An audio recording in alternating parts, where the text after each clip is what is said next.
Don't any of you have the guts to play for blood? I'm your huckleberry. That's just my game.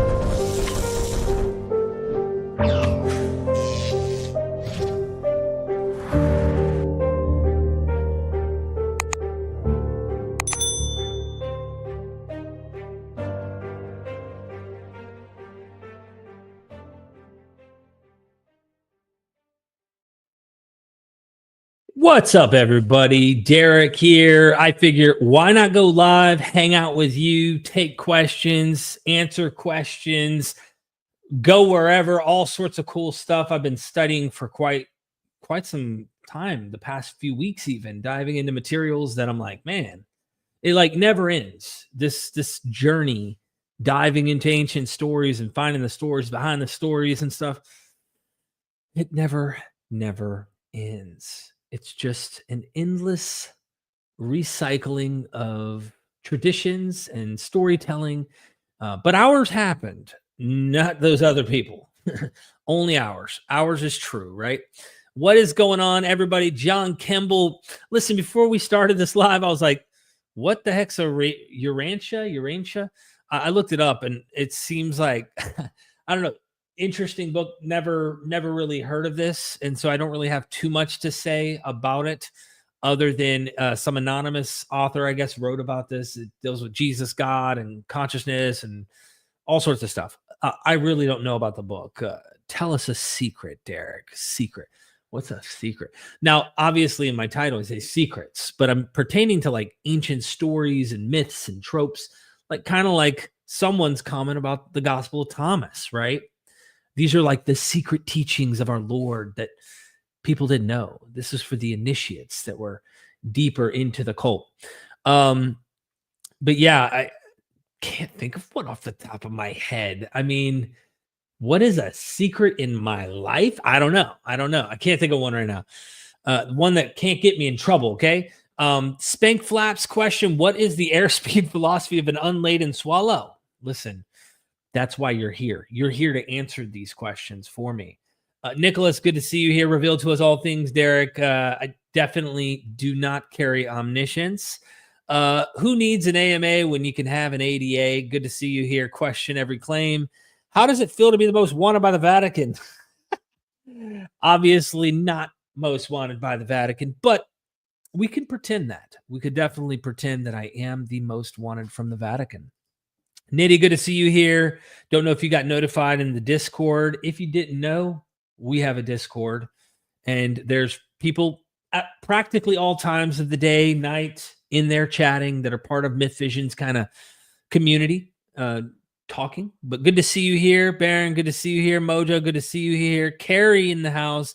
Deborah with the Myth Fix. Again, Nitty. Joshua, good to see you. Dan, where can I find? Okay, we're moving on to that. You want to get killed? Roundtable Media, LOL. J&M Cannon. Lord Roku. The mother freaking Windyberg. What is up? And then I just interviewed with this person here. Literally, I just interviewed with this person here. Marin from Misinterpretations. We had a hoot. We went into some really interesting stuff pertaining to Dionysus and novels and empty tombs and all of that. You're going to want to stay tuned. Make sure you subscribe to her channel. Deborah, good to see you here. Warrior Mama, are you open to helping the world recognize that the Bible has been forged, changing what is mother, daughter to father, son? I need an example. Like, what do you mean, like, by they forged changing what was mother, daughter to father, son?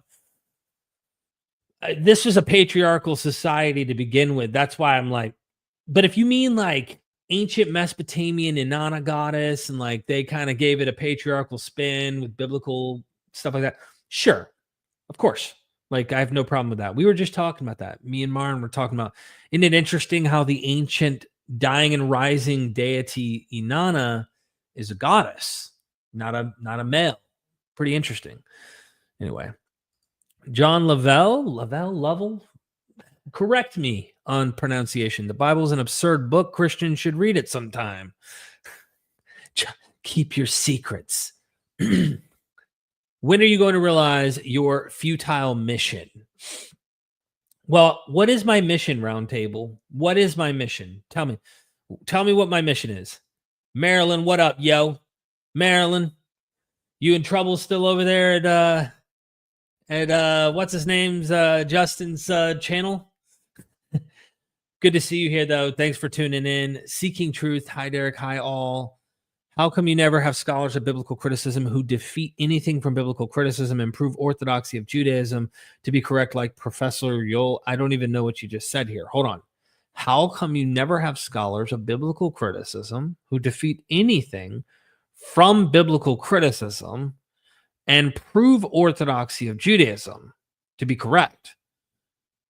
Are you trying to say, like, why don't I have scholars come on to prove Orthodox Judaism's true? If that's your question, because I don't think Orthodox Judaism's true, and the critical scholars I have on look at the Bible like they would any other book in the ancient world without pretending this one's true and the others aren't true. So if I'm understanding what you're saying, I don't really get it. Hypatia, good to see you. All you are is pretend, bro. You got me, bro. You got me. I'm going to cry inside now. Ricky, what's up, Ricky? Good to see you here. Jackie, Derek, for being the way, walking the road, revealing the path. Yes, the name Derek actually, if I'm not mistaken, means the path in Hebrew, or the way. So you aren't wrong. Appreciate it. Krakenford, what is up, brother? John F. White, for those who don't know. Good to see you here. I hope you're doing well. I've seen you've been on a trip. We haven't touched base since then, but we should catch up sometime. Good to see you here. Subscribe. You should join the Discord. I don't know if the link is in the description. Let me grab it. I didn't want it making noise while we're streaming here. Let me I see we got a super in the hizzy, cracking forward. I'm going to read it here in just a second. I'm grabbing the Discord link. Super chats cut the line, ladies and gentlemen. I do have to feed the 3 kids. I do have to make sure that the queen is taken care of. And I am an aunt, in case you were wondering. Let me grab this link and see. So I'm not an expert at Discord, but I do know how to invite people. And then you got to turn off the 7-day limit, I think it is. Isn't this it? Let me see. Invite. Oh, yeah, there it is. Never to. All right, make sure that this works. There's the Discord link. It'll load here. All right. Go into the Superman. Krakenford, hallelujah, Derek. My question is, would you rather fight one giant Nephilim or 1,000 tiny Philistines? That's a great question. If I'm going to take this question serious, John, serious. I think I'd fight one giant Nephilim. That's probably what I would do. I would go and I'd find some freaking weapon, an absolute ass kicker of a weapon, and try to take out the one giant Nephilim. Because the Philistine might have, you got 1,000 minds at work there. And at least if I can get one, if I can take out the legs, I don't know. This is survival, right? The Nephilim are real, and they roamed the earth. They're 450 feet tall in the book of Enoch. So I'm saying I'm taking out the knees, and I'm taking that joker out. Give me some missiles. So that's my answer is one giant Nephilim. Did I win? Thank you, John, for the super chat, man. I really appreciate it. Let's see. Where was that? Oh, here we go. Hebrew society was not patriarchal. You just make things up. You never speak to traditionalist Jews. Now we're seeing, I kind of figured that's what you were trying to do. So you're coming at it from like my perspective, the Orthodox Jewish perspective is the correct one, and we got it all made out. I will say this. I did want to put a show together with me and Rabbi Tovia Singer. What I wanted to do was have Rabbi versus Jesus. And you know those places in the Gospels where Jesus would like gotcha with the Pharisees? I want to allow the final word to not be Jesus's, because the Gospels end on Jesus said it, and then they're like, whoa. I want to allow Tovia to actually respond to what Jesus says, to hear how an Orthodox Jew might respond to that. Apart from that, I think anyone can read the Bible and see that the society within not only the biblical text, but Jewish society is patriarchal. Yes, it is. Man is the head of the household. Like, I don't understand how you don't know that and you're claiming to be a traditionalist Jew. That's a little weird to me. James, have you been on Mindshift yet? Not yet. Me and him haven't connected yet on it. Here we go. Subscribe to misinterpretations. Okay, they translated God created the being using the word man, but it was a woman who could parthogenerate. The helper was given to her, flesh and bone out of her body. Yeah, I've never heard that. I've heard of the Mesopotamian myth pertaining to the rib woman, the older one there. I do know the one that I just did talks about Adama and Adamu being the prior goddess from earlier mythologies that have philological ties with the name Adam, for meaning earth, but I don't know anything about this. Is there a source you can provide me with that covers this from an academic? I'd be curious. I don't know if I have German ancestry. I imagine I'm a mutt mixed with all sorts of different European descent. And who knows what else, right? What's the evangelical caps lock? Oh, what's with that? Hey, Derek, are you ready to admit yet that Jesus is real and the Most High Yeshua, the real Son of Man, and my best friend, and you're just trying to lure people away from the faith to sin? You know what? It's time. It's time that I confess the freaking truth. That's all I'm doing. That's all I do. That's literally what I live for. Totally kidding. Totally kidding. Yeah, I don't think it. I don't believe this story. I don't believe it's true. The same way you would not believe any other one that I would feed to you, right? So I'm just one more consistent on that. So anyway, caps lock's the mark of the beast. This is true. I don't know if you know that. The caps lock is the mark of the beast. Where are all the rabbi interviews? Is this an anti... You know better. You know better. It's not. But clearly, I am trying to get Rabbi Tovia Singer to come on to do the Rabbi versus Jesus. I think it'd be an interesting show just to hear how a modern Orthodox Jew would argue against Jesus, right? Because the Gospels portray him as like he gotcha, and then they had nothing they could say and whatnot. I'm like, well, what would a Jew say? What would a modern Orthodox Jew say in response to what Jesus says? It'd be interesting. Greetings from the Netherlands. Kevin. Oh, we got supers here. Hold on. Let me bounce over here. Supers cut the line, ladies and gentlemen. That does help me do what I'm doing, right? Sapient, thank you so much for the super chat. I saw your Noah video. Brilliant. Thank you so much. If you like that, you're going to like what I have coming. I'm telling you, there's a lot. I cover right now. I've already crafted scripts for practically all of Genesis. Everything from, I'm looking for myths. In a lot of these, what I'm doing is I'm looking for myths that might actually have common story themes, same genre, same trope, similar stories to what we find in the biblical narrative in Egyptian, Hittite, Mesopotamian, I mean, all the way in Asia. Like, we're talking Chinese myths, Hindu myths. I'm trying to explore, like, even out in Germanic and Greek and you name it. I'm trying to see the mythic storytelling, and if there are tropes and themes that we find in our Bible that are common around the world, and I'm trying to come up with some of those myths in these stories. And there are so many that I can't cover them all. I can't even get them all in one video about one thing. There's just a lot. And so I'm going from Genesis and working. I've also been covering in some of my scripts these forbidden books, books that have been banned from the Bible or not included in the canon, with teachings that are still within like Catholicism, still within Orthodox Christianity, but the books have been banned. They're not welcomed into the Bible, but we know that the doctrines they present are clearly not in the canon. They're in this material that has been banned from a lot of these groups. So very interesting. Very interesting. Really appreciate that. Stay tuned. I got a lot more coming. I'm hoping sooner than later.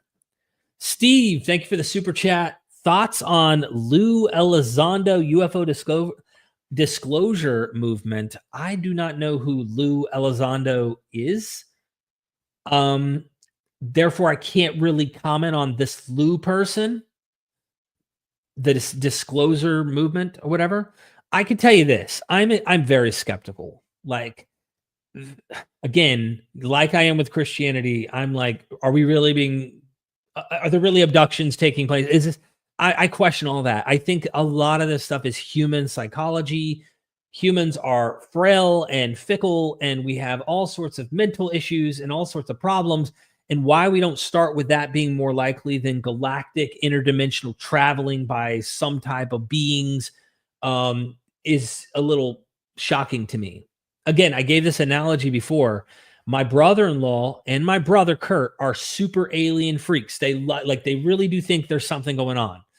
And I remember we were eating at a restaurant, Texas Roadhouse, and I was explaining to him that today we were being followed by an unidentified flying objects, and it followed us all the way home. And I showed him the picture, and it was bird poop on my front windshield. And they were like, "We told you, bro." They saw the picture, instantly believed my narrative, which was simply something followed us all the way home. Of course it followed us. It's on my window. But I just showed the picture, and they believed that this weird object in the sky was this interdimensional UFO thing. Now, I don't know about this person, so sorry if I'm rambling off the topic of this particular thing, but I'm giving an example of how gullible humans really are to believing in things. I just would start with skepticism. And finally, after I had my laugh internally, I had to have my laugh externally. And they laughed with me, but I'm like, guys, it's bird poop. Look at the picture again. And they were like, oh, man. And it was embarrassing, but I'm like, this was the example I'm trying to give them, because they always mock me for being too skeptical, too critical. And I'm like, I'm just trying to go with what seems the most natural, reasonable, plausible thing right here, right now, that we are commonly experiencing in the world around us to answer these questions. The last thing I will do is leave open the possibility that a god or the UFO or whatever is the case. Is it on the possibility scale? Yeah, but it's far from closest, most reasonable, most plausible explanations. And therefore, I start here. And that's where I'm at. That's without even knowing about this UFO disclosure movement or knowing anything about who Lou is. That's my answer. And I apologize for not knowing it, but I saw UFOs. So I was like, let me give my 2 cents.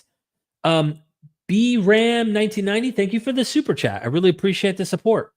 What do you think about Apostate Prophet AP becoming a believer? Good question, right? I saw that he had converted to Orthodox Christianity. I'll give you the skinny background knowledge from my angle, right? My perception. So I've interviewed with Apostate Prophet really as an ex-Muslim to get his criticisms on Islam. And he's been, tag teaming against Islam with David Wood, who can only see the flaws in Christianity and clearly does not look to be critical of his own faith. Most people don't do that. I don't really know many people who are believers in their movement that are highly critical of their own religion like that. It's rare. And if they are, they're usually progressive. So they're not even that like devout fundamentalist about the faith. They're much more modern sensitivities and stuff. So anyway, AP. I know that his trip to Israel, we spoke on the phone when he went to Israel. He had an experience, he said, where the people who were killed at that dance celebration when Hamas came in.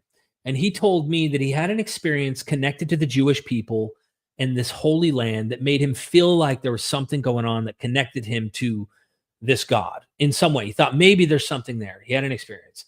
Now, I don't want to speak, for everything that AP thinks or believes or whatever. I don't really know where he's at, but I kind of saw this coming, to be honest with you. I kind of saw it coming.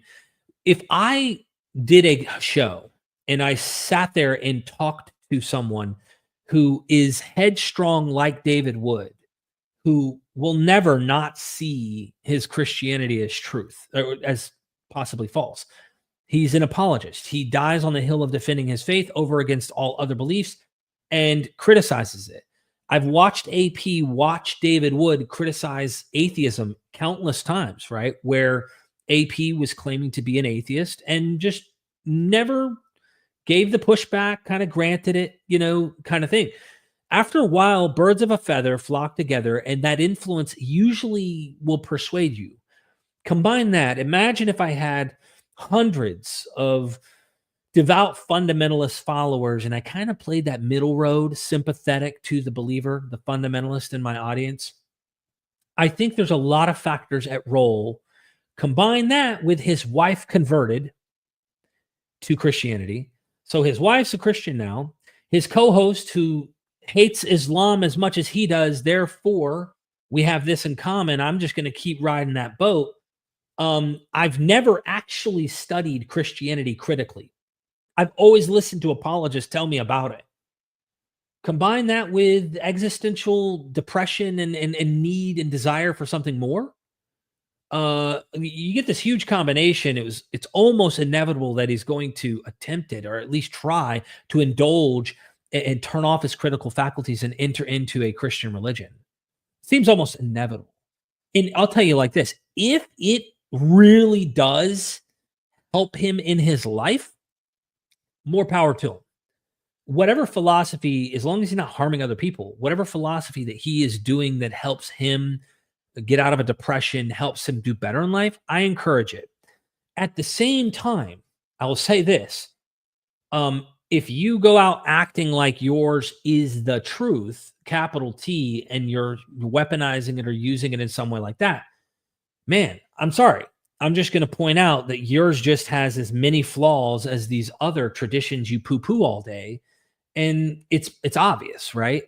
So my comment is, I know that he struggled with depression severely for a long time. And I don't know if that has anything to do with him as someone who's having existential philosophical crises or something like that. I can't read his mind, and I don't plan on reading his mind. I kind of saw this coming personally. And I know that if I became a Muslim, just pretend I converted to Islam, I had a co-host who found criticisms of David Wood or whatever. I just started teaming up with a Muslim, and I did this for a year and a half, 2 years. We found common ground that we both hated, pretend we hated Christianity, and we both wanted to attack it and yada, yada, yada. And you almost saw eventually I was going to become Muslim. Then I become Muslim.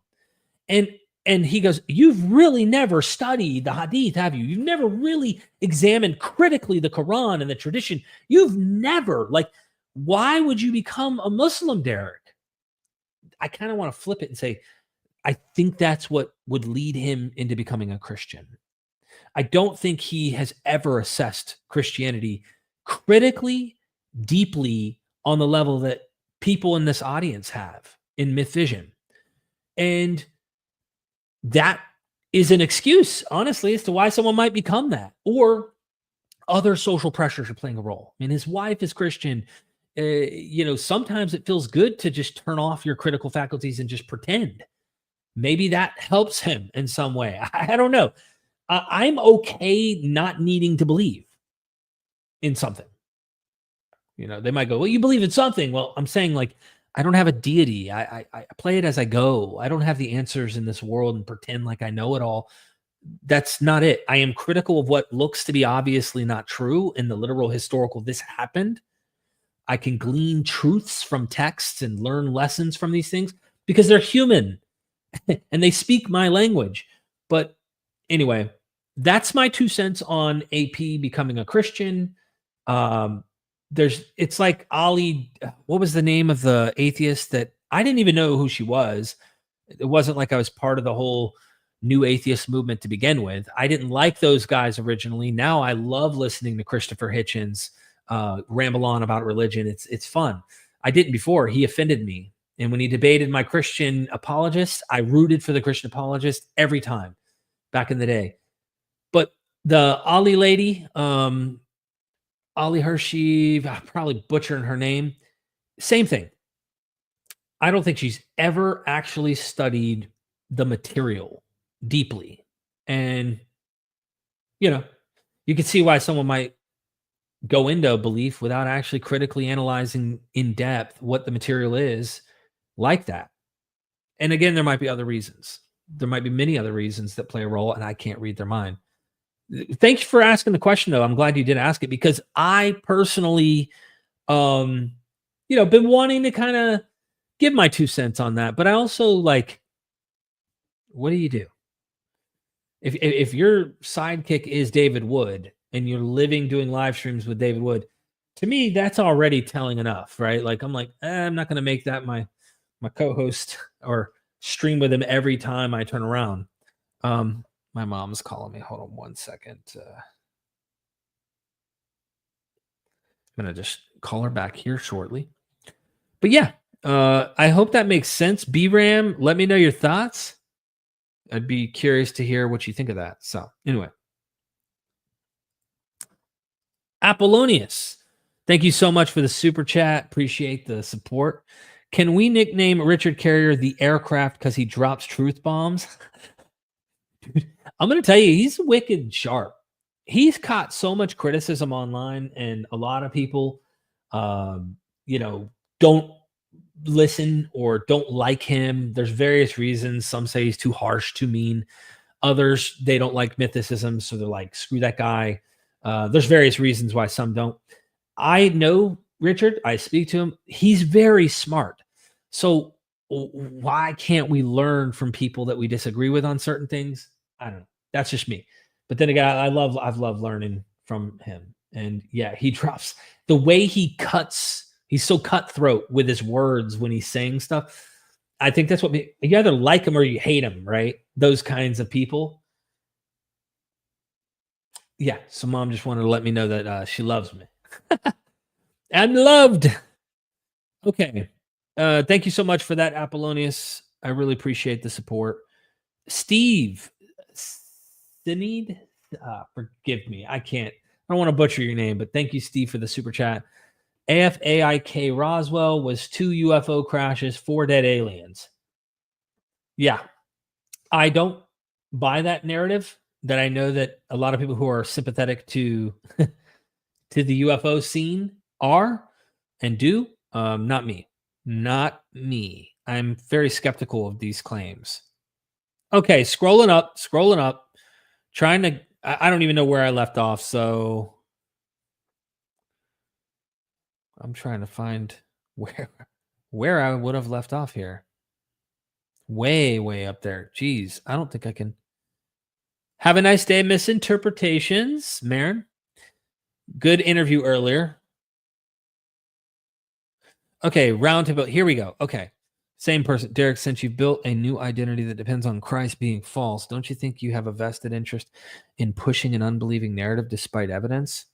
Well, I don't know if you've stuck around long enough to realize that you should also accept Dionysus. You should also accept Asclepius and all the healing miracles that he did. We have etched on tablets at the Epidarian temple, the Epidaurus tablets. There's like 80 or 140, total butchering numbers here, but there's like an endless account of miracles, and there were more in the ancient world, Pausanias said, where Asclepius, the god, actually was healing people, and you should accept that he's a true divinity. You should accept them. So what I do is, I'm obviously not someone who believes these things are true. I think Jesus, if there was a guy, and we grant that he was apocalyptic based on the New Testament literature, Gospels, Paul's letters, they were wrong about when this stuff was going to happen. So they made clear error on the timing of things they predicted. The other thing I would add to that is this.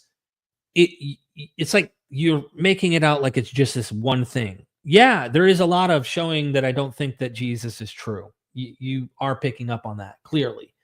I don't believe this guy really rose from the dead or walked on water or ascended to heaven the same way, and I always reverse this, that you don't think Romulus ascended to heaven, or you don't think that the Caesars apotheosized and became divinities. You don't believe, like, it's a mental exercise to help the believer who is clearly you think that I'm just anti-Christ, but you're literally anti everything else. And I'm saying, be consistent, bro. Be consistent. Accept the other divinities who have written text and claims about them, eyewitnesses, the whole nine in the ancient world, but not just ancient world, contemporaneous cults to make these claims. You only have one, and you poo-poo all the rest, so you're anti all the rest, but I have this proving Christ is false narrative. I was a Christian for most of my life and clearly see through it now. And that's one of the things I do. But I also love learning about the stories that influence the myths we read, the legends we're reading about, these stories in the New Testament and the entire Bible for that sake. So it's much more than just, anti this. Sure, I'm bringing a critical lens, but I'm also having fun pointing out the human nature of these texts. And I fall in love with them as human documents, whereas you have more of a divine high standard of this and then poo-poo everything else. That's kind of where I'm getting at. So, by the way, where are you at in the ex-Muslim scene? Telling AP and everyone they need to stop being anti-Muslim. I hope you're commenting the same things to ex-Hindus, ex-Muslims, you name it, ex-Mormons, ex-Jehovah's Witnesses. Do me a favor and let me see your comments on every video from anyone who's ever left the faith that is critical of the faith they once were in, and I'll say you're consistent. It'd be really, really cool if you did that, because then it'd be like, all right, cool. So clearly this person has an axe to grind for anyone who leaves faiths they don't believe are true and clearly think are false. Then it's like, all right, cool. He's jabbing at AP for leaving Islam. He's jabbing at that Jehovah's Witness for leaving Jehovah's. There's that guy again. Nope. It's only Jesus, isn't it? I bet it is. I bet it's only Jesus. All right, let's move forward. Superhuman Theory. Love the name.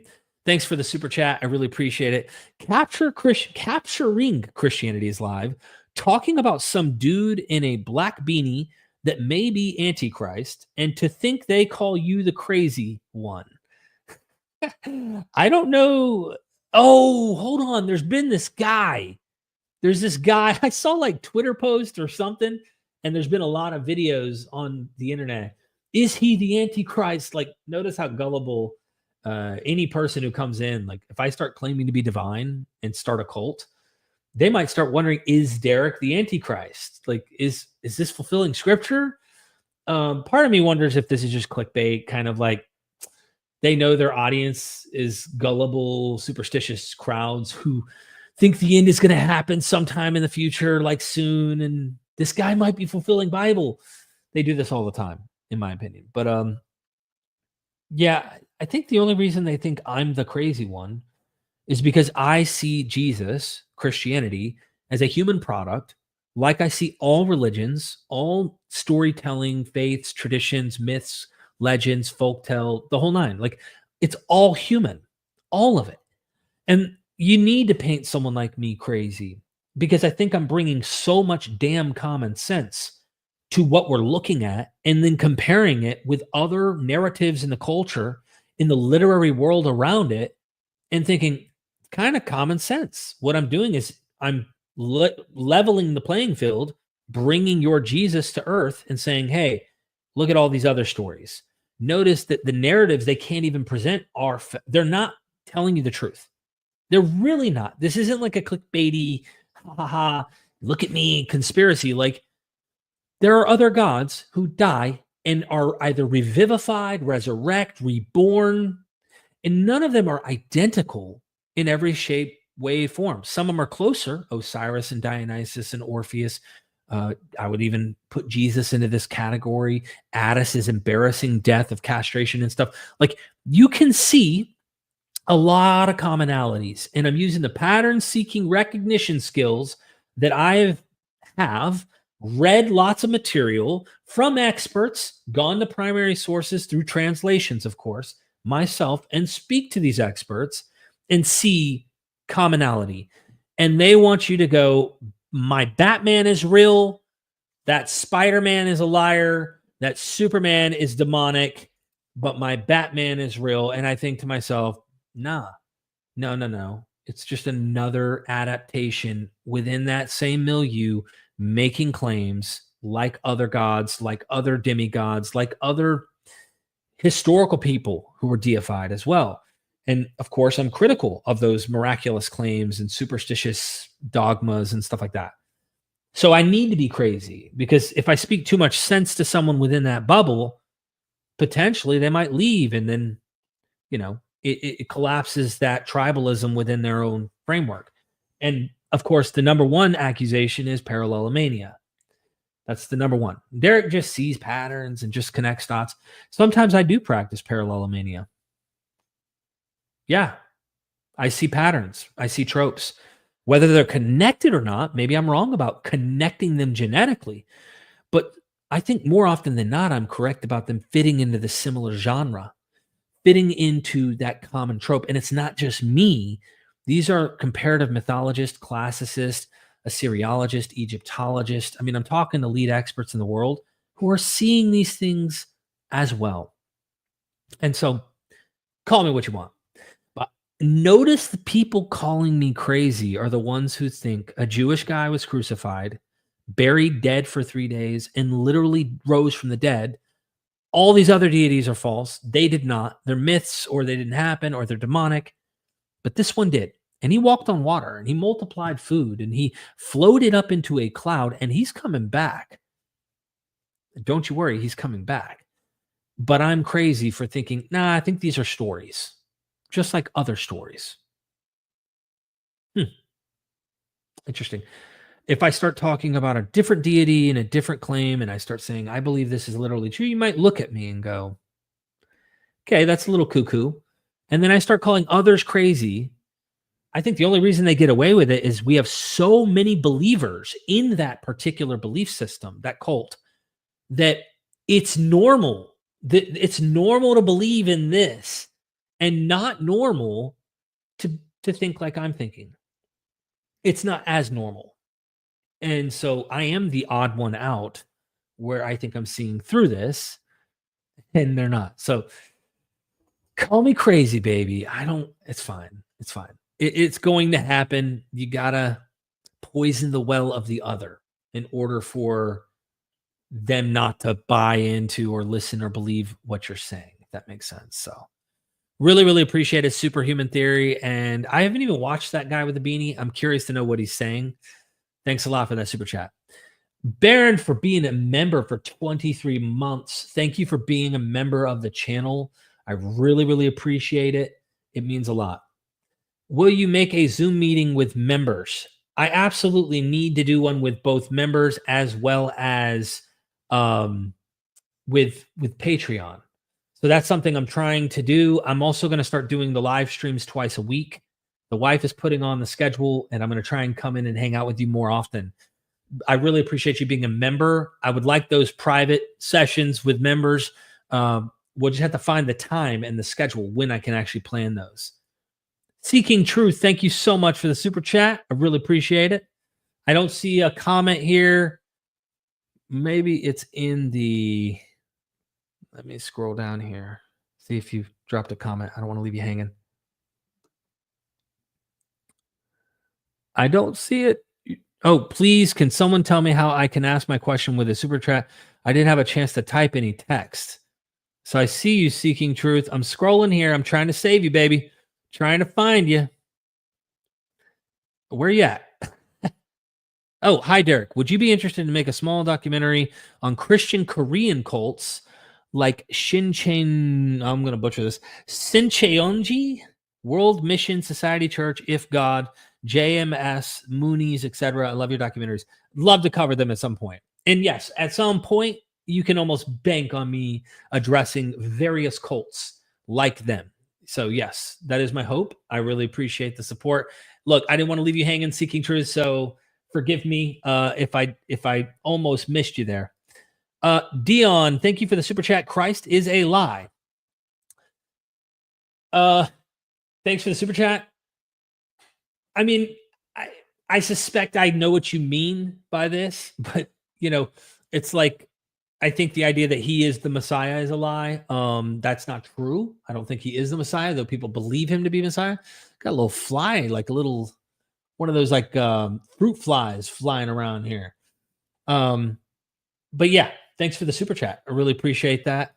S-Mill, since you love ancient myth, how do you feel about modern mythology? Doriel, Thoth, and Atlantean Lemurians, Sitchin, Anunnaki aliens, Yetis, etc.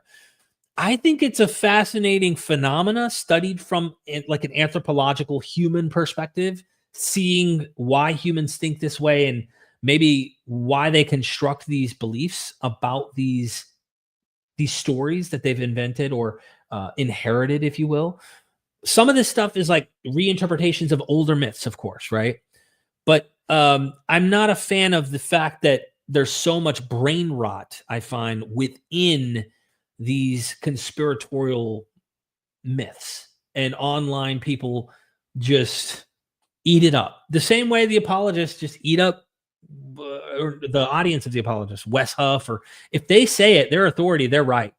They're our guy. They're our hero. They're our Heracles. They are our modern Messiah. They are right. And they just blindly swear allegiance to that. And that's the unfortunate part. So I like studying it going, man, look at this. Look at these humans and why are they coming up with this? The same way yesterday in our live stream, I brought up Leon Festinger's When Prophecy Fells, and he pretended to be in the UFO cult and then explained how when the flooding of the North America didn't happen, there was a new rationalization within a few hours after it failed, where actually the UFO like communicated with the cult leader and said, you actually averted the flood from happening. And therefore this particular movement actually saved all of North America from dying. So they believed that somehow they deterred judgment from happening and went to the news. And like, it's fascinating to hear how superstitious humans are. That's what I mean. I also like video games. I like playing like Fallout 3. I hear they're remastering that. I like games like that. I've also got into Call of Duty a little here and there just to turn my brain off at the end of the day with my brother and stuff. Haven't played it in a while, but so I like video games. That's like a modern mythology type thing, an escape. Trying to think of, and I like some of the fantasy stuff, Lord of the Rings, movies, different things like that. So yeah. But like reading Gilgamesh was badass. First time I read Gilgamesh, I got goosebumps. I really was like, this is a very deep epic. If you really listen to it and consider it and think about what it's saying, powerful story. Dion again, Derek is Jesus with a haircut. Well, listen, I'm starting to begin with all the knowledge I've been learning to take it as possibly derogatory to equate me with Jesus at this point. Totally kidding. Thank you for the compliment. I think that's a compliment. I imagine I'm going to interpret it that way. But seriously, thank you so much. Late night, is it Keju? Thank you for becoming a member. Seriously, I appreciate it. I was trying to see if you had a comment just for being a member and supporting the channel. Instead, you're just going to have immortality now. Sorry, you're going to live forever. And any member who joins automatically gets immortality. Like, I know you don't want it. Who wants that, But you get it. Beyond my control. Thank you so much for being a member. Really do appreciate it. All right, where are we at? Nitty and the Hizzy, also a member. You immortal son of a gun. All right, would you be interested to make a small documentary?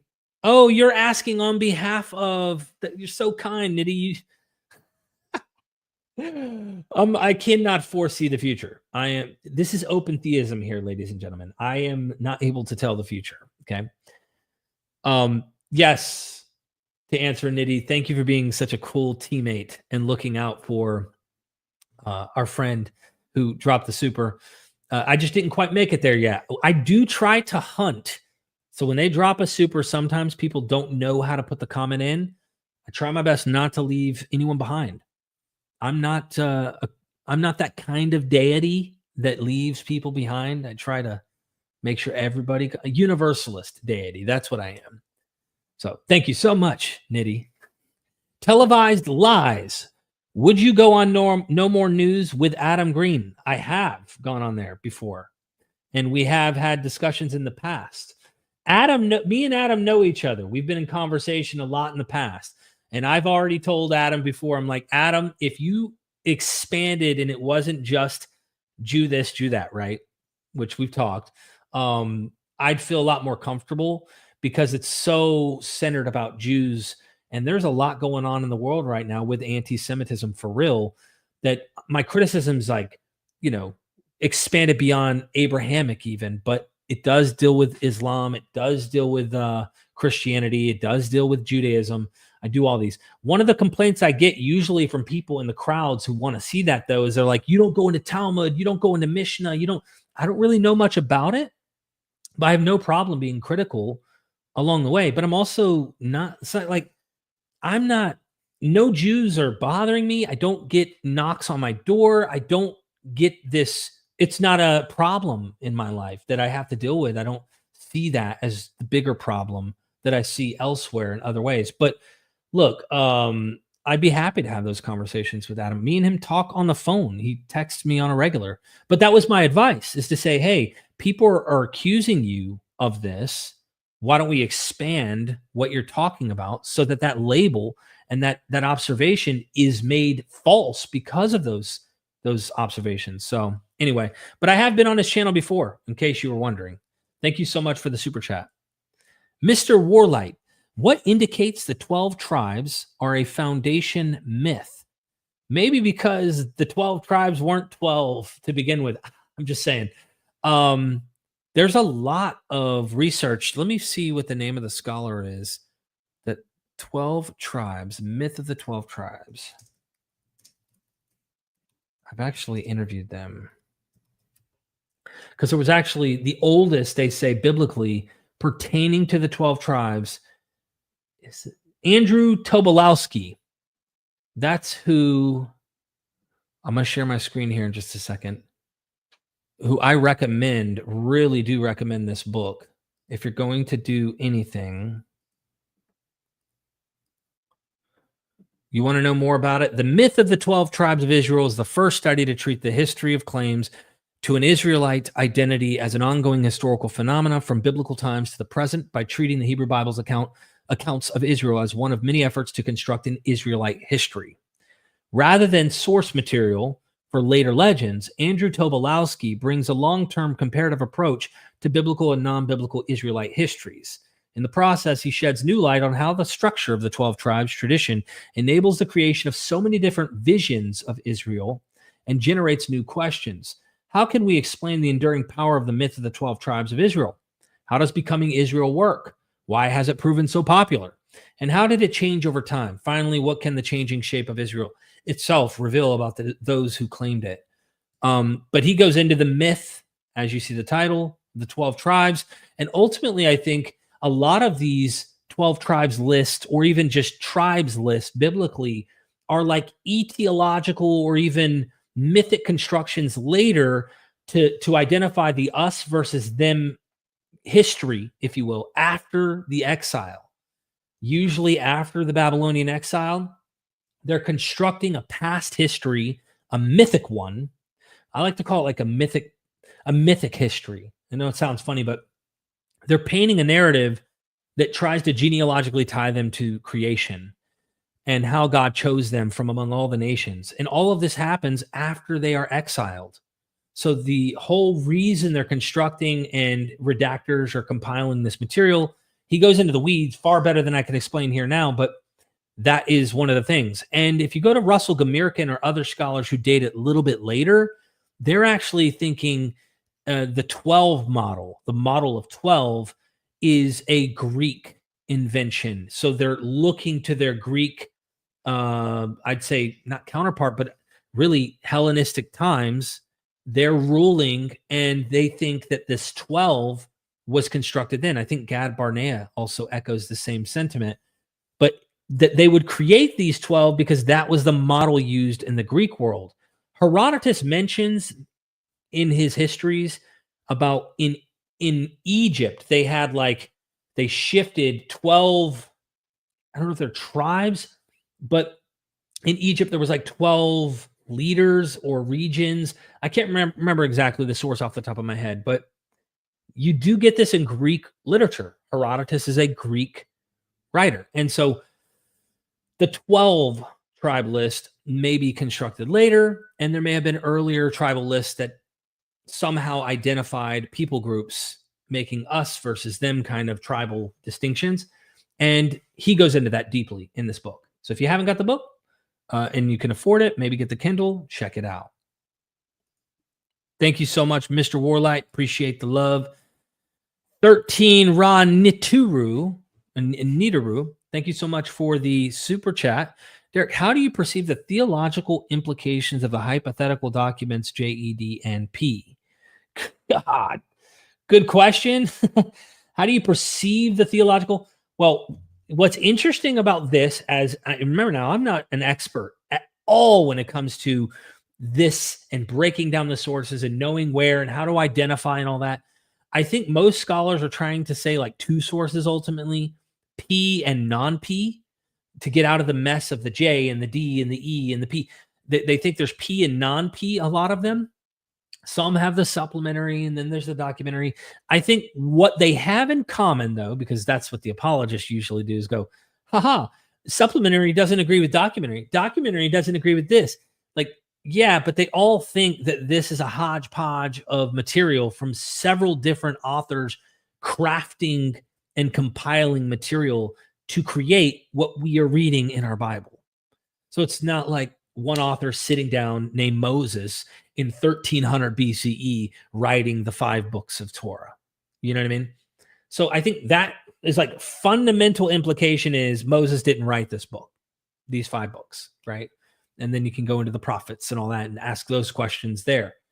That would be the fundamental, I would say, basic. We should all agree on this, no matter what the hypothesis you go with. And I don't know what hypothesis makes the most sense.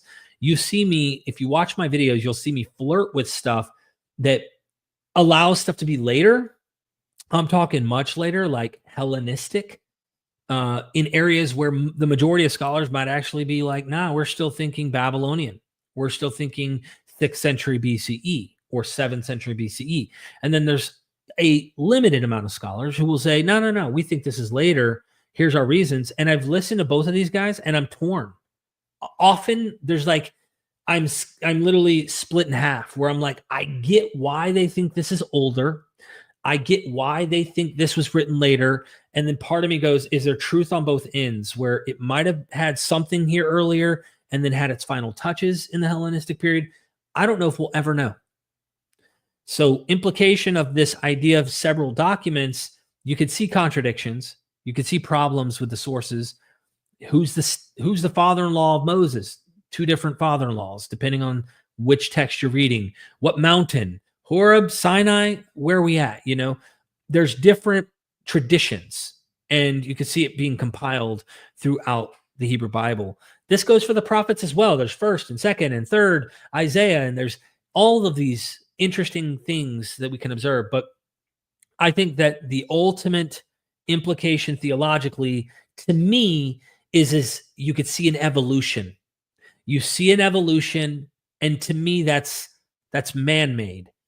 The smarter, more educated people who still cling to faith theologically will say, no, God's evolving with the man and enlightening them, almost like giving divine revelation through this human growth. I think they're just holding on. I think they're just hanging on to something that's sacred. They need the tradition. For me, it's pretty obvious. It's man-made and it's evolving, and it gives me all the reasons to think how beautiful. It's humans who construct these things. We keep taking the credit away from humans who write these narratives. And it seems obvious that it's human to me when you read about slavery and genocide and crazy stuff throughout the Bible. Even Marcion saw this and was like, that's an evil God. Jesus' God is a good God. He can't be that God. Like, Christians saw this problem right out the gate, and I'm trying to reconcile it. Sorry, I went to the New Testament and jumped away from this, but I'm also not an expert when it comes to any of this. I'm just telling you what my personal thoughts are, hip firing, and I hope that answer somehow satisfies, or at least makes you go, maybe I need to look into this P and non-P thing. Maybe I need to look into these guys who think that much of this material might have been written later, and listen to the wrestling that goes on. They are arm wrestling in the biblical critical scholarship. One guy goes, nope, that's 8th century BCE. And another guy goes, sorry, you are wrong. That text is post-exilic, and here's why. And they go, nope, it's not post-exilic, it's pre-exilic, and here's why. And it's like, two experts who know the languages, who know these sources, are looking at them, and both of them disagree on this particular thing. But they'll agree on the fundamental things. I'm telling you, Moses didn't write this. There's contradictions. There's sources being brought together. Anyway, moving on. Thank you so much. GD in the house. Thank you for the 10. I really appreciate the super chat. Do you think that the cult of Dionysus may have been formed when civilization began to form seafaring cultures? Seafaring culture, even to this day, maintains unique rites of passage linked to alcohol. I've never really thought that Dionysus, the cult of Dionysus, the Orpheus Dionysus cult, would have had. I mean, clearly I need to talk to a Dionysus expert on this, but I would have thought Samothracian cults had more seafaring origins, and they were much more connected to piracy and things like that than the Dionysus cult, if I'm not mistaken. And that was from reading Jan M. Bremer on the mysteries and understanding the different mystery cults. However, there might be something to it. There might be. Alcohol linked to Dionysus goes way, way back. Linear B, 13th century BCE.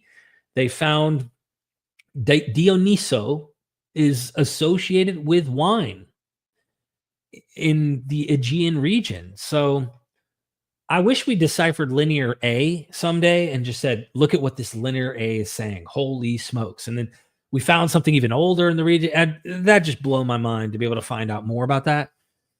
But I see the connections in your mind, and the earliest hymn to Dionysus has him on a pirate ship captured. He transforms the ship, of course, into a vineyard full of wine, and the ship becomes a living, a living wine-filled vineyard that they're like shocked. And then the people turn into dolphins and all that. The pirates do. I also find it ironic that they're heading toward the Levant to look for his parents. So is Jesus originally from the Levant? That gets into that metallurgical Yahweh video that I did where I talk about this. But that's not the oldest association we have with Dionysus. It's one of the oldest, though, in Greek stories that we have that are alive. And he is associated with being captured by pirates on a ship. I don't know. You got me thinking now. You got me thinking, like, clearly the intoxication is important in the cult of Dionysus.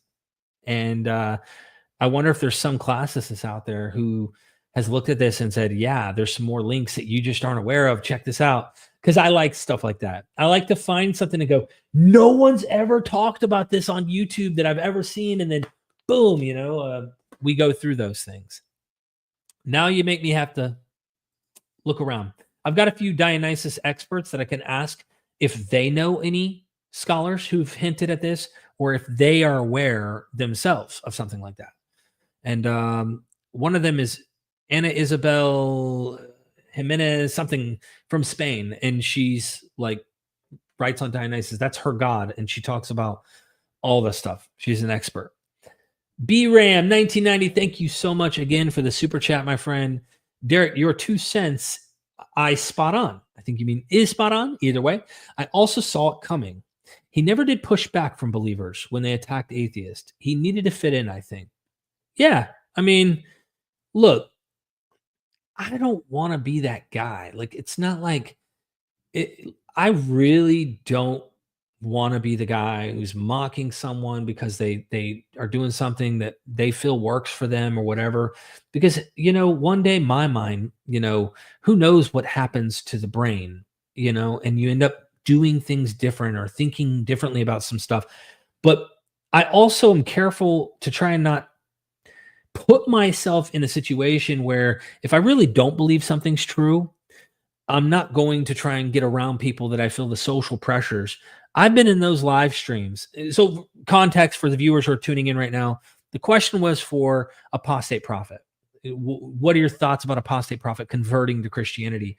And I've been in those live stream chats for Apostate Prophet. I mean, I'm there cheering him on. I'm there to and David Wood is his co-host, and I've gotten along.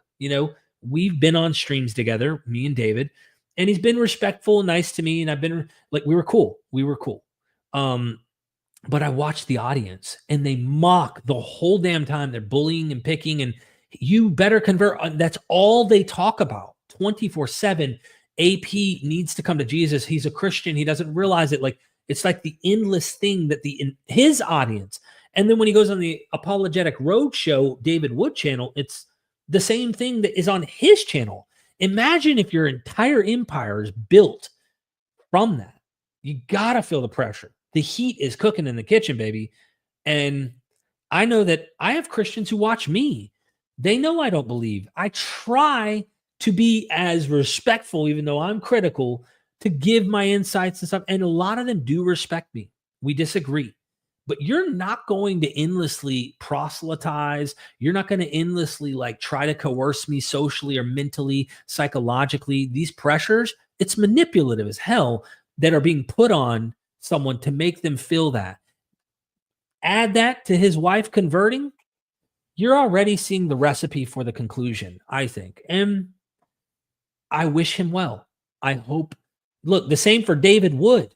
If David Wood really believes, I know he said this in debates, really believes that he might pick up another hammer and do the things that he describes in his testimony, like he did to his father, if he doesn't put this, what I would call fictitious worldview in mind, that he needs to play make-believe and believe in this Jesus in order to not go out and murder or potentially commit homicides or whatever.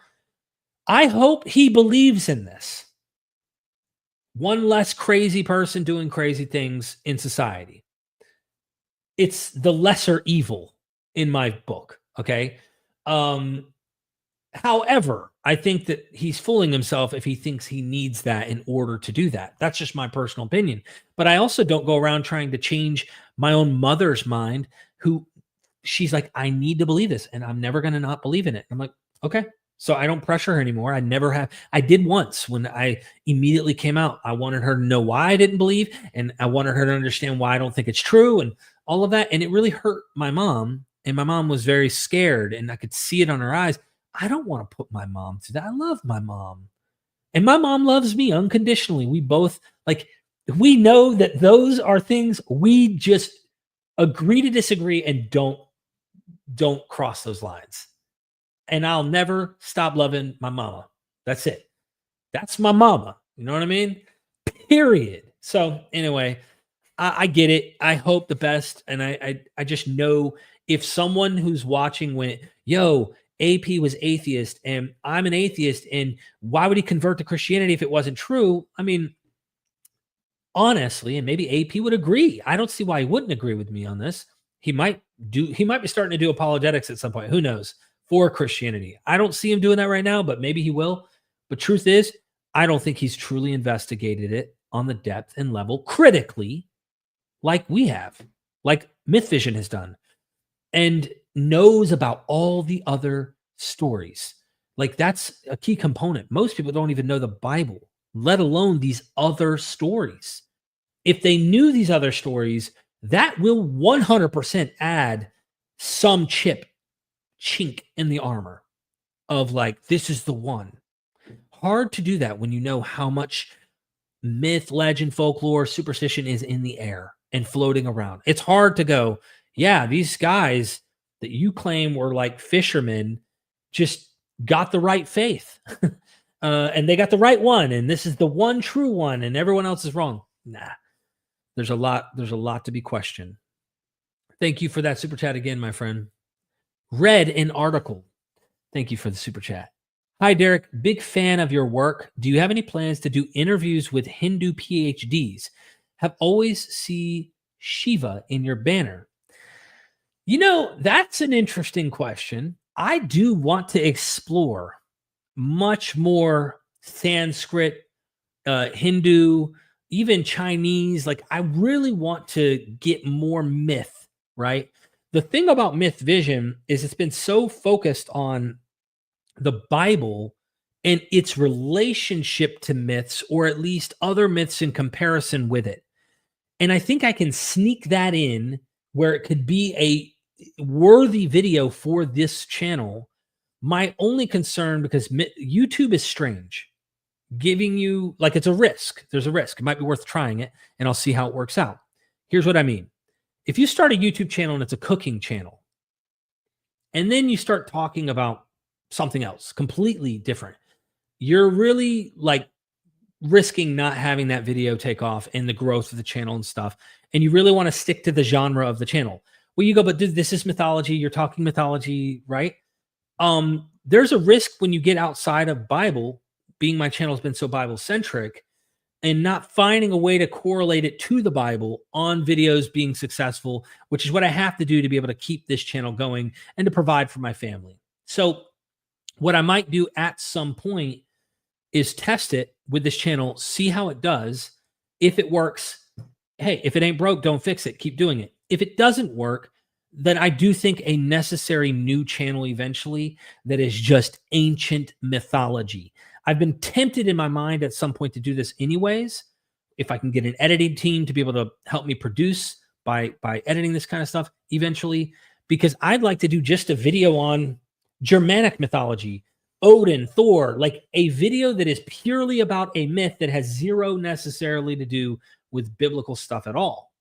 And exploring those ancient myths in and of themselves, maybe comparing them to other myths that somehow have comparisons to the Bible occasionally, but just knowing those myths are fun. And I'd like to do that at some point. But yeah, I need to get into this. I think the closest I did get into was connecting Vishnu to Zeus back in the Minoan period. We're talking Bronze Age. And there are some scholars who see Sanskrit and Linear A has some philological correlation, like they're connected somehow linguistically. You can see Linear A has roots into ancient Sanskrit, and that they think maybe the god or the gods over here in the region of India, if you will, have found their way into the Aegean, and there's some cross-cultural something happening. I like stuff like that. Look, I love this stuff. People go, you're critical, you hate. No, I don't hate it. I love it. I do hate what it does to some people, and like it did to me mentally, when you think, does God love me? Am I going to hell? There's some bad stuff about some of these beliefs that clearly are horrific.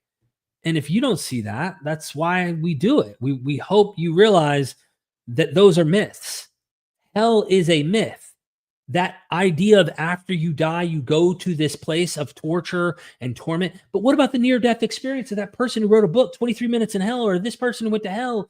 And like, you'll notice geographically, those experiences, hell is a frozen place, hell is a fiery place, depending on where the region of the world is. The components of hell change depending on what story and what myth it comes from. And guess what?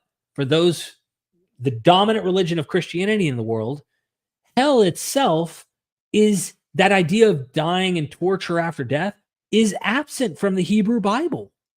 It only makes its way into Jewish thought during the late Second Temple period into Christianity.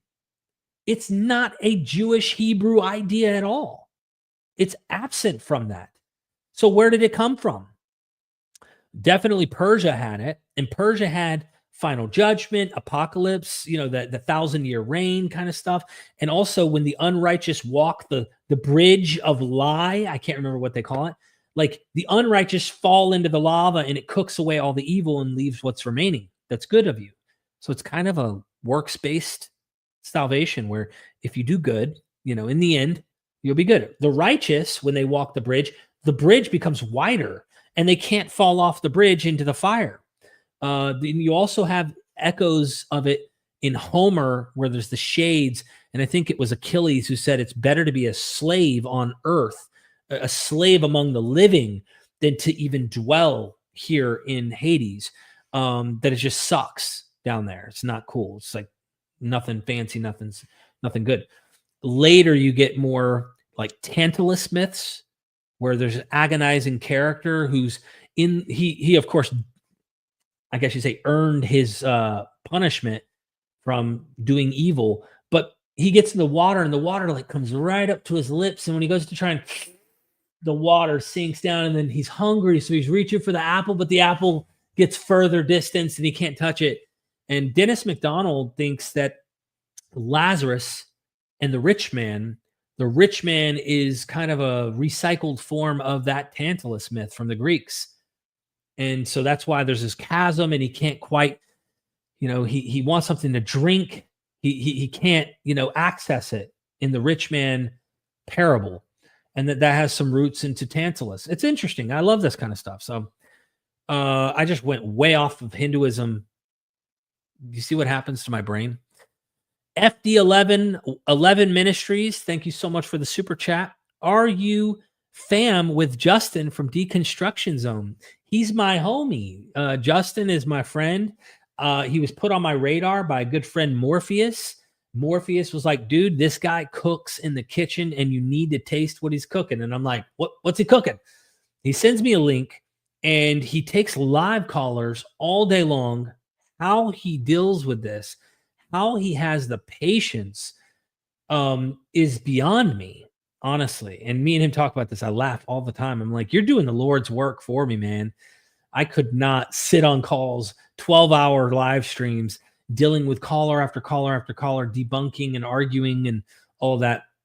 But Justin from Deconstruction Zone is a good dude. When you actually get to talk to the guy, like he's very knowledgeable on what I'd say the number one thing he's best at is prophecies. You go to those Hebrew Bible scriptures, you're screwed. And he might say, Derek's best at these myths, mythic stuff, right? He wouldn't be wrong in my opinion.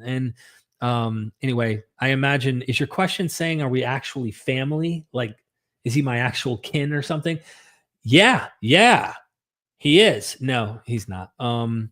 Maybe somewhere down the line. I think we're all connected somewhere down the line, probably. Thank you so much for the super chat. Dian, thank you so much for the super. Again, Derek killed Christianity, rested, and rose 3 days later to save us from our sins. It's the only thing that makes sense. I will not accept any question. Thank you, Dian. I appreciate it, man. Look, I want to play into this cult leader thing. I just need your permission that you don't take me literally. I'd love to just kind of freak out some of those who take things too serious by pretending to be a cult leader so that they can freak out, just have something to talk about. But yeah, thank you so much. I appreciate it. I don't think anybody kills Christianity. I think Christianity it's one of those, it will mutate no matter what kind of things, and people find a way. Well, Jesus was a failed prophet. All right. Yep. But you're still a Christian. Yeah. I believe in Jesus.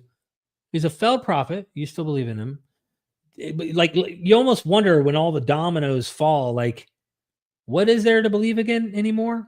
He said some nice things in his teachings. So did Buddha, so did a lot of people. Why can't we just cherry pick all of the good and spit out the bad and not choose one path? Why not? Thank you, Dean. Appreciate the super chat. Dean, forgive me. I can't remember. I think you corrected me in the past on how to pronounce your name. But you know me and pronouncing stuff. Kevin Jansen, thank you so much, Kevin, for the super. Do you think some myths could actually be true and after a while became myths like Enki and Enlil, et cetera, et cetera. I see what you're saying. This is like the old, euhemerist dilemma, where some of the Greeks thought, I think that the myths happened so far in the past that the telephone game happened. And then by the time we get the stories, they're fantastic. But before that, they were just ancient kings. Hercules was just an ancient bodybuilder. Asclepius was just an ancient medical doctor. Dionysus was, the owner of a pub. I'm just making up something here to give you an example. And eventually they became gods of wine, or the god of healing, or Hermes, the god of knowledge and being able to traverse the different realms of deity and mortals and stuff. Heracles, he became so strong and traveled the world and became a hero who's like, these were just ancient humans, kings of the antiquity that got written into myth. And maybe that's true for some characters. I don't know. I really don't. We do have myths like Sargon of Akkad, his birth narrative, that later gets recycled by Moses. I tend to think Moses is a complete literary invented figure. He's an invented lawgiver for the Israelites. But notice he's pulling from an earlier myth, whoever the authors are, that have him in that basket reed on the river, just like Sargon of Akkad. And Sargon was a real king. The problem is a lot of scholars look at this and go, actually, no, I don't think that's the most plausible idea, that they started off as kings, then became gods later, and that we're trying to go behind the time they mythologized. I don't know the answer to this. I did ask Dan McClellan about Yahweh once and said, hey, Dan, what are your thoughts about the idea that Yahweh was a warrior in some clan down there in Northwest Arabia, way, way back? He was a badass with a sword, and he fought, and he was such a badass warrior that the tribe, relished him and made him into a god, because a lot of ancients made their ancestors divinities. What if Yahweh evolved into the God we see today, but he was really just a warrior of a tribe in Northwest Arabia? And he's like, I've actually mentioned this to my PhD dissertation crew, like told them, what if? And they're like, ooh, you're pushing some boundaries there. But I am not fully aware of the ins and outs of the pros and cons to this. I asked this of Seth L. Sanders as well, who knows a lot about not only the Old Testament, but the Akkadian, Sumerian, Babylonian stories. He's the one who wrote about Adapa to Enoch and describes how Enoch is influenced from the Adapa myth and comes from that older Sumerian, Babylonian, if you will. And he said he wasn't persuaded that, for example, Yahweh was once a man, a real man who got made into a deity. But this is a good question. There's so many different ways to approach it, and you kind of wonder. You have god kings that become divinities. While they're alive, they're divinities, but they become gods, of course. And then you kind of wonder, has there always just been natural phenomena that it was always identified as a deity? The storm, the volcano, the whatever, that was always a divinity, and it wasn't necessarily a human that had become the divinity. I imagine both are playing some roles. As long as humans are telling stories, they're going to play a role in their story. And yeah, I love this question because this just makes me want to ask more. Thank you so much. Kitty, thank you for the super chat. Have you talked to Dr. Carla Linesco? She has lots of amazing knowledge of Artemis and Mother Mary and is mapping her temples. I was just reading earlier today, that's kind of odd, about Artemis and how there are scholars who are talking about her perpetual virginity may have influenced the Mary theology in Christianity and how significant she was in Ephesus. Dr. Carla Linesco, bear with me here. Dr. Carla Linesco. My internet is being slow. Okay, I think, correct me if I'm wrong. I'm going to share my screen. I want to make sure that this is the proper scholar. Is this the scholar you're talking about? And let me come back to the live stream to make sure. It looks like it is. A leading expert on Artemis. If it is, I'll reach out. I will definitely try to make contact and make something happen. Coming to you, Kitty. Let me know if that's the one, if you're still in the chat. Yes, that's her. Enjoy the show, said. Perfect. Okay, I'm going to keep that open, and I will try to reach out and find any publications or anything to help me get caught up on that and eventually do the dialogue. I got the GoFundMe set up. If anyone want to help me get a new machine, I'm looking to try and get a new computer that can help me actually edit my content. I have an interview. I'll have to probably outsource it to an editor with Nina Livesey. So I'm still sitting on this interview that needs to be edited. And I want to do more of these interviews with the academics.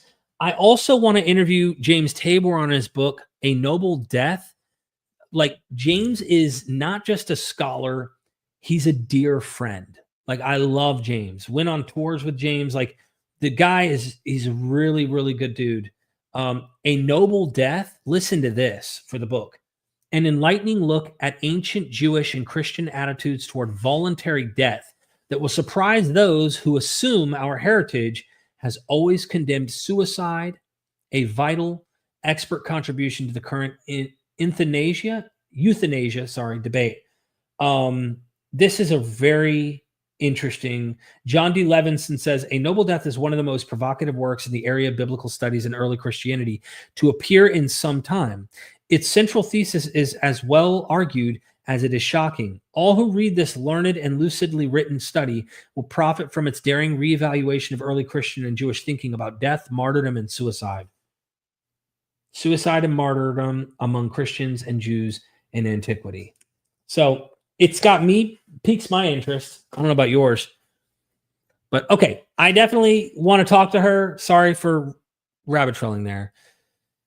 Have you seen the movie Heretic? I haven't. Someone told me I need to see that. Let me pull that up now.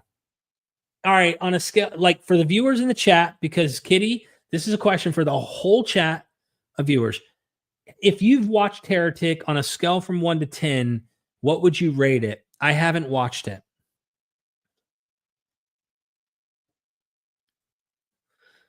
One to 10, show Heretic.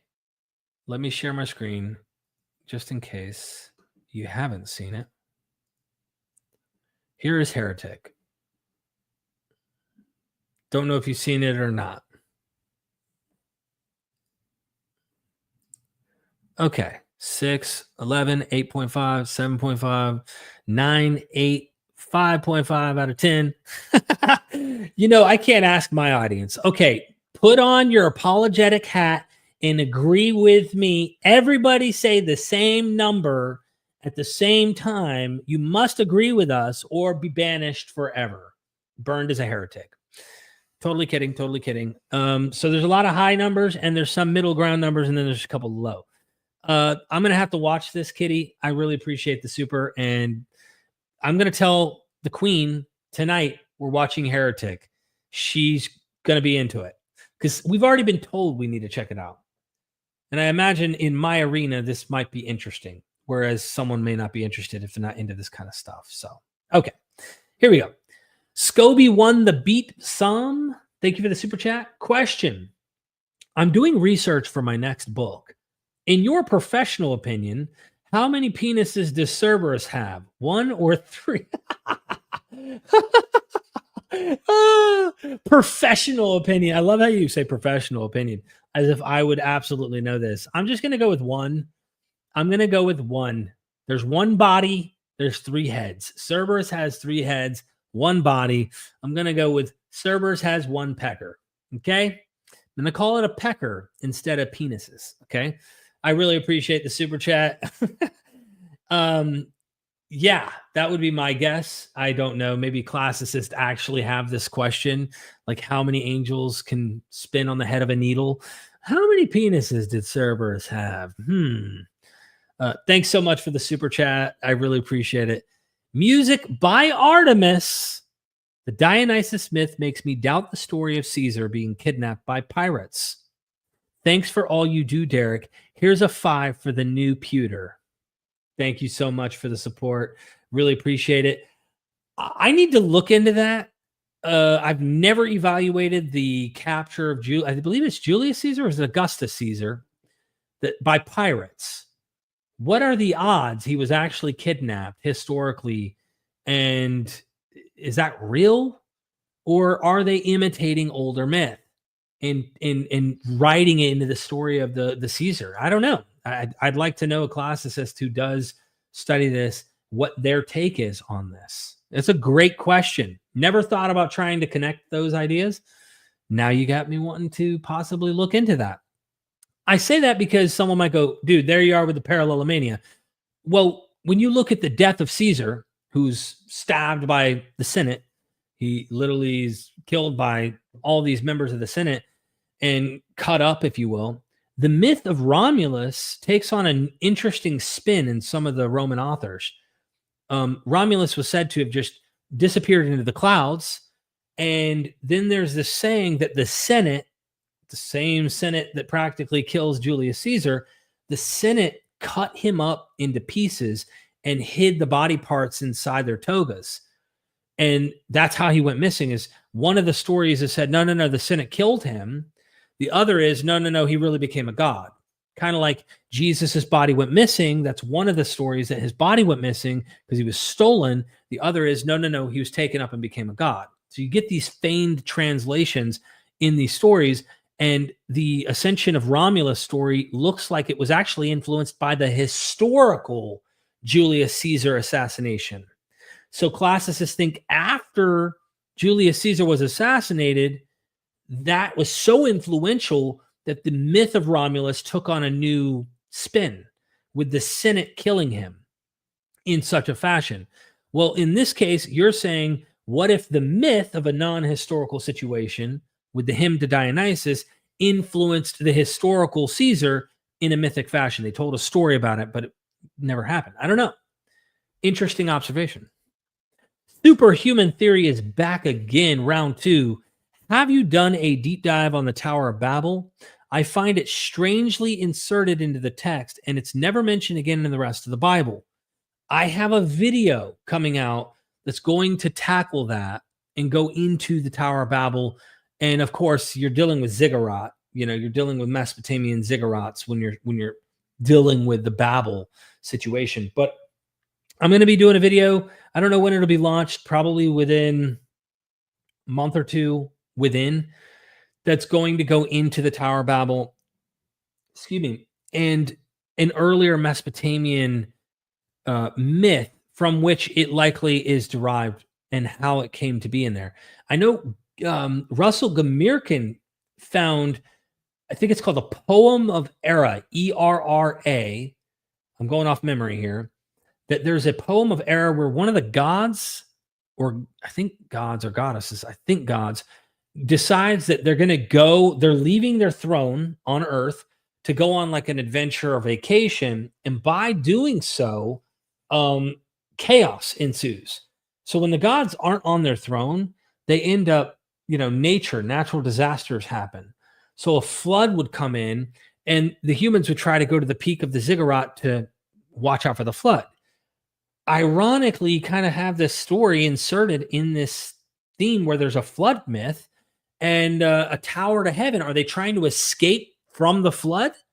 Are they, there's logical questions to ask. Like, is the myth of the Tower of Babel trying to say, hey, we're building a tower so that we can get away from the potential deluge? I don't know. You know what I mean? You see the kind of thinking process here.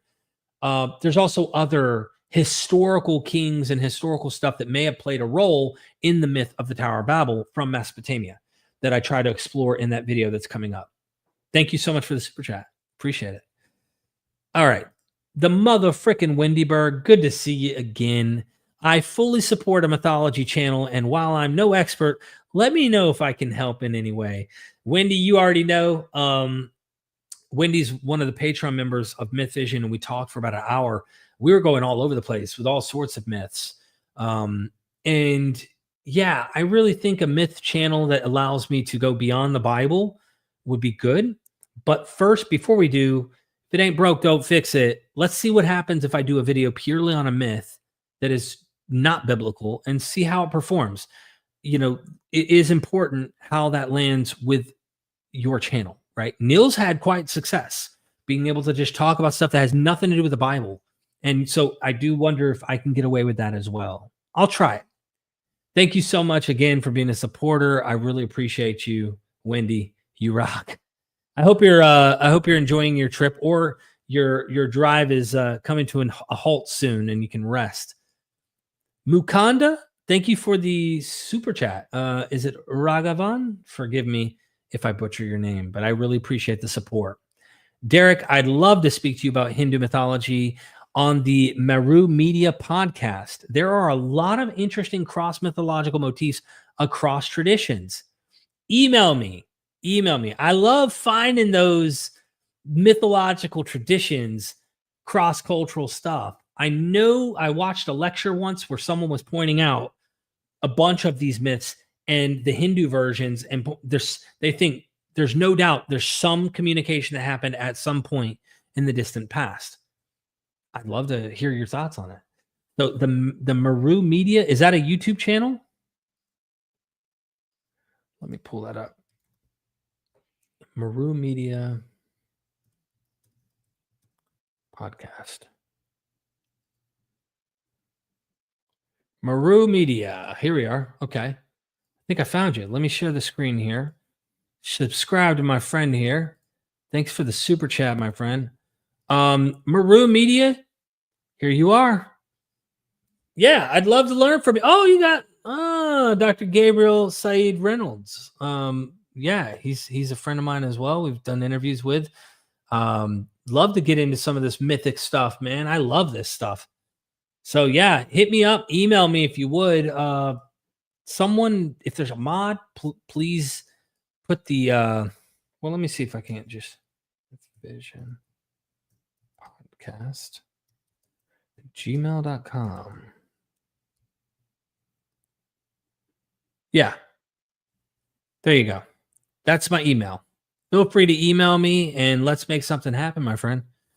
My schedule's kind of crunched right now, but we'll figure out a time. Just email me and we'll set something up. The motherfucking Wendyberg is here again. MythVision cult. Where do I sign up? Oh man, I'm finally catching up to myself, huh? I know where you're at. Thank you so much, Wendy, for being a fan, cheering us on here. Welcome to the cult. Dion, Derek will save us from the church. Praise him. I hope I'm helpful. I like to think I'm helping people find enrichment in these narratives and in life, and finding ways to interpret these texts in a non-literal, non-harmful manner, and not trying to make them revelation for all time, right? At least that. That's why I think there's people who are Christian who understand, okay, Derek clearly doesn't believe, but like I respect him and I understand he has a different opinion, who watch me, who people of different faiths, different belief systems can be respectful and come in here and go, you know what, I'm a fan of what you do. We disagree on this at the end of the day, but that literal fundamentalist, toxic, mental, apologetic mindset, that's the crap that I hate to break it to you. I am totally fighting against.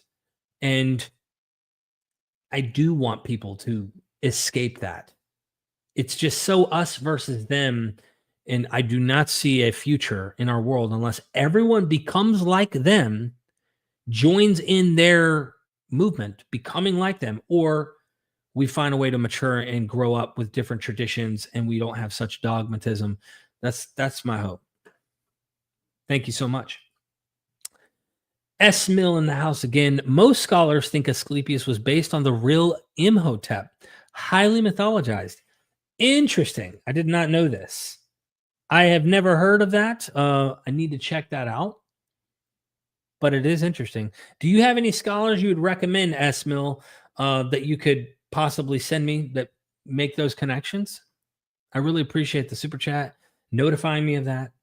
So it would then verify the point earlier by the super chatter that, hey, Asclepius may have been a real dude, and then the mythology took over.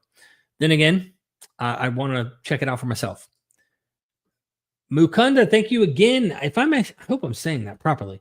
Thank you for the super chat. I'll drop you a line, and I spoke to Neil, the Gnostic informant, a few weeks ago on the podcast too. I texted you a while back. Thanks, man. You texted my phone? So Neil must have gave you my... Okay, I'll have to go back through my texts because I must have missed this somehow. I apologize, my friend. I will look through my text, and we will make it happen. I didn't know if that was you or not. I need to make... I'll respond to make that contact. Anyways, I really do appreciate the support, everybody. Again, the super chats always cut the line, and it's helpful. It supports.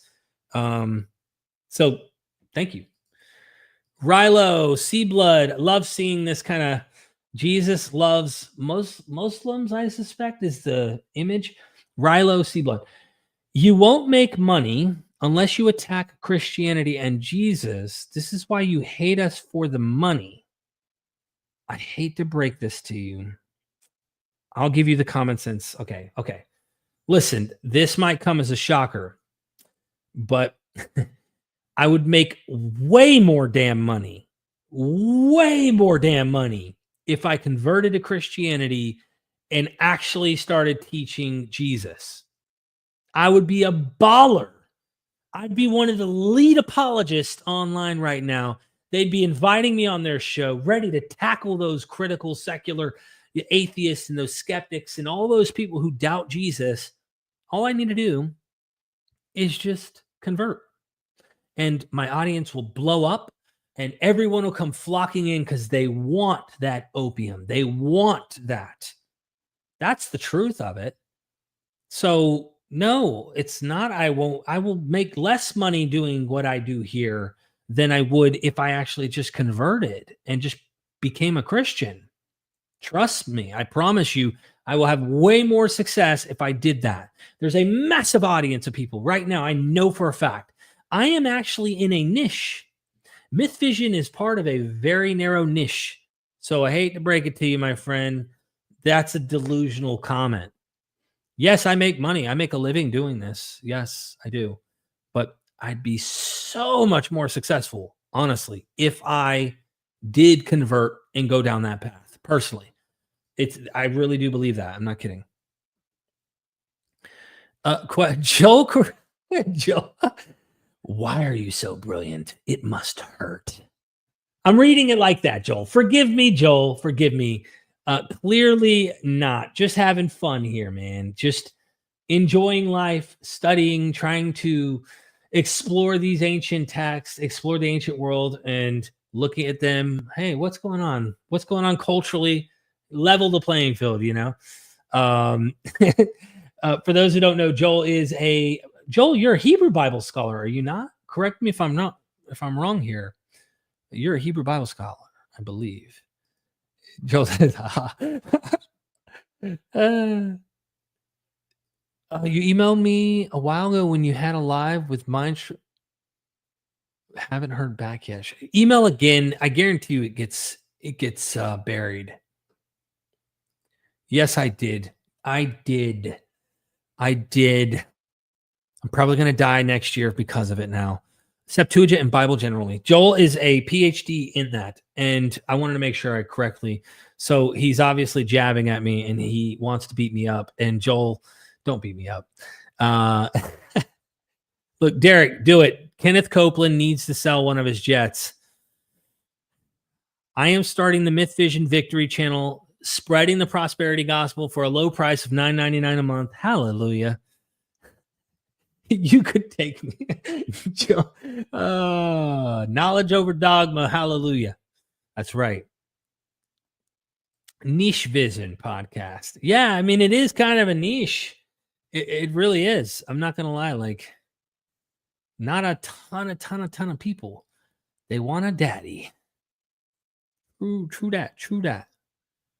The Christian channels make hand over fist. I'm not even you'd almost imagine I'm in a category where I could do, what is it, the 501c, whatever, the tax free, because what we're doing, but I don't have that. A lot of these are ministries, by the way, so they have that upper hand. I am sorry for you taking the vaccine. I hope you took the placebo. Godspeed. I hope so too. Thanks so much for the comment. Let's see. Technically, Islam is the fastest growing religion. I must be jumping in here. Derek, I will donate to your GoFundMe, but hopefully you're getting a Mac. That's what I'm aiming for. It's just, I'm used to it. I've been using it, and it is like guaranteed to work what I'm trying to do. And I've never like done PCs and been like, I'm not used to them. So I'm hoping to be able to get a Mac to be able to do these editings. I hope. So thank you so much, everybody. Like, it's been fun hanging out. I want to do more of these, come with some sources. And I just wanted to take questions and hang out with you and chat. It was cool to see Joel pop in last minute like that. Joel's been going back and forth once in a while with Kipp, but finding common ground as well. Kipp Davis. And I told Joel sometime we got to talk, and I don't know what the conversation needs to be, but it's going to happen, Joel. We got to chat, man. I want to learn from you.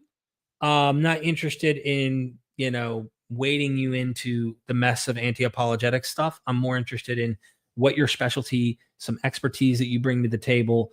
I know how to do those things, and it doesn't have to be about, any other channels or anything like that. So I'd love to connect with you at some point. Are you a sun worshiper? Look, I go out in the sun every day, so you can call me that pretty much. 50 kids, 3 boys, but close to 50, feels that way. Getting a gaming PC. I haven't. I usually just play PlayStation on my PlayStation. That's the problem. Grifting for Jesus equals big money. Literally, though, I mean, on a serious note, you could grift in the opposite direction, I imagine, but you also don't, like, I personally, I've been on the atheist experience. I've been on the line and stuff like that. You could say, oh, you're grifting in the atheist avenue, but I'm really not. I seldomly participate in those. Like, I'm more interested in ancient myths and legends and folklore. Like, I actually love learning about these stories and how they relate to the Bible. I also love being critical of the Bible. I love being critical of the claims that we find in there, and then also finding other claims from other cults and stuff like that. That's fun to me.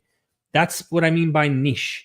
And I wish more atheist types did that, because like, if they knew a lot of this material, they were more educated, I think you'd have less people like Apostate Prophet convert for lack of deep critical knowledge of the material. And if they did, they wouldn't be fundamentalist or even going into an apologetic arena, in my opinion. They would go much more into other reasons that they converted, and it wouldn't be, I actually literally believe these narratives over all the narratives that are out there, in my opinion.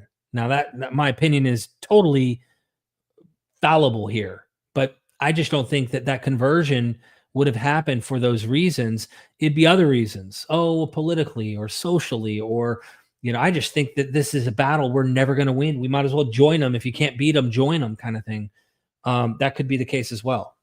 So there you go. I subbed Joel. Joel's getting subs here, Joel. I want to check. You better cut me a check for this here. Look, I'm going to go eat. I could smell the cooking from a mile away, and I'm getting lightheaded. Is there any final questions from people? I'm going to answer this here. I got a couple here that I need to. Few questions before I go. I don't want to leave you hanging. Can you share about your visit with Elaine Pagels? Is she Gnostic-ish? Yes, she is. Love Elaine. She's absolutely devout. So she is very much a believer, but she's a cool ass believer. Like, she's actually very down to earth. And she's now, clearly we have a different interpretation and assessment of the material at the end of the day. But like, I love Elaine, and she's totally sympathetic to the Gnostics and what they were trying to do, what they believed. And you can tell she's got that Gnostic spark, and she believes that I do. She's looking at me going, yeah, even though you're using science language and you're coming at this differently, I think that you also carry that, Derek. She thinks I'm Gnostic-y in a way, and I have some form of belief or faith, if you will, in myself, which Thomas's gospel talks like it was you all along kind of thing anyway. So I could jump on that kind of myth where I am looking at it going, wherever I am, there you are, Lord, right? And it's the divinity in you, which the Gnostics were suppressed for these kind of teachings, where it was Christ is the divine, not you. And I think that, anyway, that was a great time, and we got to interview a lot. She's great. David question, how do you feel when you break from the scholarly consensus on things like Dionysus connections? How do you take the criticisms? David, I have to understand that the consensus is what the consensus is, and respectfully have a different opinion about certain things. I like to hear what they say that is critical, though. I like to hear why they don't accept it or what their reasoning is behind it, because all of these hypotheses and speculations are, I could be wrong, right? And I'm open to that. But like, truth is, I think that most scholarship is moving at a very snail pace. And a lot of the scholarship, I think, is just kind of drudging behind. Even when Kipp Davis did a video not long ago talking about Gad Barnea's hypotheses and like pushing stuff into the later Hellenistic period, or certain hypotheses haven't been really weighed by the consensus. And he said it may take decades before they even weigh it out. Thomas L. Thompson, for example, with the whole Abraham, the myth of Abraham, right? And how that was accepted among scholars, probably still wrestled over, depending on if the scholar's more conservative or not. But I'm not waiting for the consensus to draw an idea, or I have. And I'm also not telling people I'm right, everyone's wrong. But I am saying why I think something makes sense, and I'm not an expert. So I'm definitely going to be at an unfortunate position compared to the experts, but I do hear the experts. So how I feel about it is this. I feel like I'm going to change my mind 100 more times in 10 years. And that's okay. That's the thing about not needing a truth claim. This must be true, and therefore let's make the data somehow fit to where it's rationalized to work with my faith. I need to make it fit. I need to have it work so that my conclusion is still right. Like, no. I'm like, what's up? Is the water into wine scene in John 2 imitating or in some way inspired by Dionysus? If so, why is the language of Achilles Tatius so similar to what we find in John's gospel? And if Achilles Tatius is imitating John's gospel, why is it doing that? Why is a novel legend or myth imitating John's gospel in how it's making a parody of the Eucharist? And does that not speak to the genre trope we find with John's gospel? What about Mark W.G. Stibe and Dennis MacDonald? Well, let's screw Dennis MacDonald. Well, Mark W.G. Stibe, he doesn't accept the mimesis criticism. I think there's a lot to it. And even Dennis MacDonald's not so sure about some of his connections. So if you put Dennis MacDonald to the side because they can't accept that, Mark W.G. Stibe says John's gospel is written like a tragedy, and it clearly looks and acts like that earlier Euripides tragedy. He finds generic parallels. Like, I don't care if 99 scholars are going this way, if what the trend is to look for this Jewish example or Jewish antecedents, when most of them aren't classics trained. They're not looking to the broader Mediterranean world, which is the target audience of the Christian movement by the time the Gospels are being, circulated. So I tend to just accept the criticisms, but they shouldn't take me too seriously either. I'm not peer reviewed. I'm not publishing anything, but I think it does bother some of my scholarly friends who have differences of opinion, and it shouldn't, is all I'm saying. It shouldn't. But yeah, what else can I add to that? Thank you so much. Couple here, couple more, and then I'm gonna roll.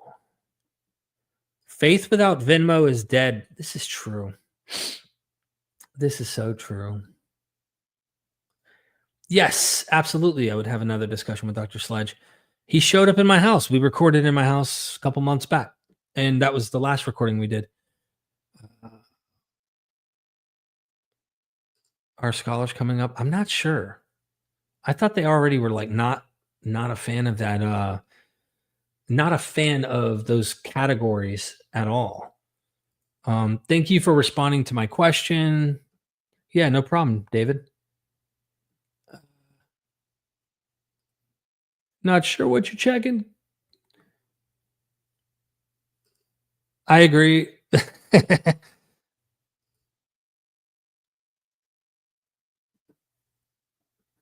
Yeah.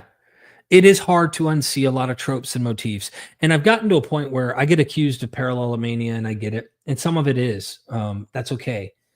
That's not a gotcha to me. I'd rather try to see that there's something going on than potentially miss a connection. I mean, if your goal is to try and see, are there connections, you kind of have to do that a little bit and understand, don't put too much concrete in that bag, because you could be wrong about making those connections. And it may just be a generic genre connection or generic trope or type, or you might even get the genre wrong about certain examples. And it's just coincidentally in actual history, certain things we find within mythic stories happened in actual history. That can happen.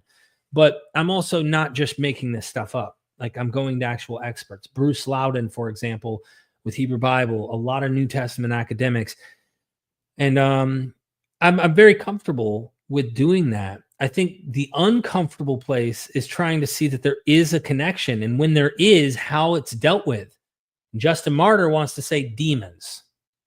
Oh, it was demons long ago, distorting the truth. They tricked you. They made it look like Jesus. You know, that's the excuse that he has. That doesn't cut it for me. And it's not just Justin Martyr's excuse. Many church fathers echoed that same excuse, in my opinion.